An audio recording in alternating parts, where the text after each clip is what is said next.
नमस्कार मित्रों, लोकसभा चुनाव 2024 में अगले वीडियो में आज हम लोग देखेंगे क्या कि पीओ अर्थात पीठासीन पदाधिकारी के कौन से कार्य और दायित्व होते हैं।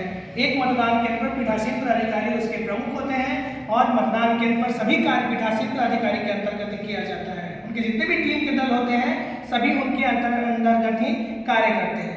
तो पीठासीन पदाधिकारी के रूप में हमारा क्या कार्य होगा इसके बारे में हम लोग जानेंगे। तो सबसे पहले देखते हैं कि पीठासीन पदाधिकारी क्या कार्य है। तो वोटिंग प्रक्रिया से पूर्व जैसे ही वोटिंग प्रक्रिया से पहले मॉक पोल कंप्लीट करेंगे, मॉक पोल के बाद पीठासीन पदाधिकारी के देखरेख में वहां उपस्थित पदाधिकारी के देखरेख में हम लोग कौन कौन सा कार्य करेंगे। जैसे सबसे पहले हो गया कि कंट्रोल यूनिट से मॉक पोल के बाद हम क्या करेंगे, उसके कंपार्टमेंट को खोलेंगे और उसको खोलने के बाद उसमें CRC यानी 3 बटन दिया गया है, जिसमें पहला हो गया C फॉर क्लोज, दूसरा हो गया R फॉर रिजल्ट और तीसरा C फॉर क्लियर। यानी कि कंट्रोल यूनिट से हम CRC करेंगे, क्लोज करेंगे, क्लोज करने के बाद रिजल्ट देखेंगे, रिजल्ट देखने के बाद उसको क्लियर करेंगे। इससे यह पता चलेगा कि हमने मॉक पोल में जिस कैंडिडेट को जितना दिया है अर्थात सभी की को जो चेक किए हैं प्रॉपर्ली उनका उतना पर्ची हमारे वीवीपैट में भी होगा और उतना ही हमें डिस्प्ले यूनिट पर रिजल्ट में भी दिखाएगा। इसके बाद पुनः हम लोग दूसरी प्रक्रिया में चलेंगे कि कंट्रोल यूनिट को स्विच ऑफ करेंगे। स्विच ऑफ करने के बाद सारे कनेक्शंस को बाहर खोल देंगे, जितने भी कनेक्टिविटी की गई है उन सारे कनेक्शंस को हम खोल देंगे और अलग करेंगे, वायर को डिस्कनेक्ट करेंगे और इसके साथ ईवीएम की सीलिंग करना शुरू करेंगे। ईवीएम की सीलिंग करने की प्रक्रिया में ग्रीन पेपर सील से सीलिंग की प्रक्रिया शुरू करेंगे।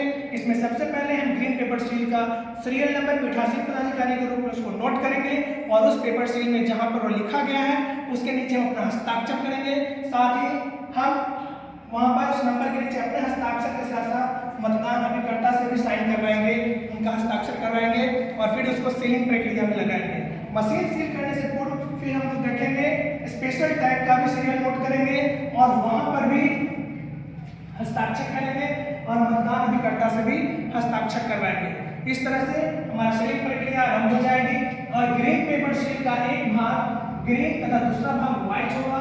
इसमें नोट करेंगे एक लंबा सा ग्रीन पेपर सील होगा जिसके भाग में हम सभी को देखते चलेंगे, उसके भाग को नोट करेंगे और इस तरह से ABCD सिस्टम से पेपर को सील करेंगे, जिसे सीरियल और क्रमवार प्रयोग करते हुए उसमें स्वच्छ चिपकाने वाला उसमें गम लगा हुआ है, उसको A के ऊपर क्रमवार D को डालेंगे, B के नीचे C डालेंगे ओवरऑल खींचते हुए और फिर इसको D के बाद कंप्लीट करेंगे।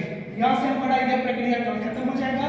स्टिकर को हटाकर A, B, C और D को CU को अर्थात कंट्रोल यूनिट को हम सील कर देंगे और सील करने के बाद नेक्स्ट प्रक्रिया जो हमारा होगा वो क्लोज बटन होगा। यानी कि क्लोज बटन के ऊपर स्पेशल टैग लगाकर बाहरी ढक्कन को एड्रेस टैग से सील कर देंगे। इस तरह से हमारा यह CU सील हो गया। पुनः हमें वीवीपैट के ड्रॉप बॉक्स को खाली कर अभिकर्ता को दिखाना है। यानी कि ड्रॉप बॉक्स जैसे हम खाली करेंगे उसके अंदर से सभी पर्ची को निकालेंगे और खाली वीवीपैट का ड्रॉप बॉक्स मतदान अभिकर्ता को दिखाएंगे।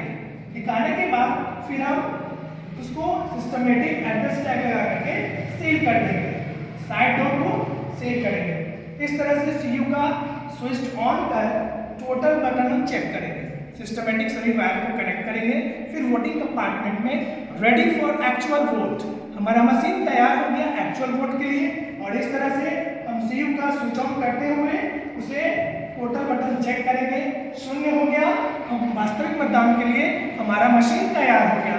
इस तरह से पीठासीन पदाधिकारी मशीन के अंतर्गत इन कार्यों को करके आसानी से अपना इलेक्शन शुरू करवा सकते हैं। नेक्स्ट में हम लोग पेपर के बारे में जानेंगे। वीडियो को लाइक, सब्सक्राइब और शेयर करें। Thank you.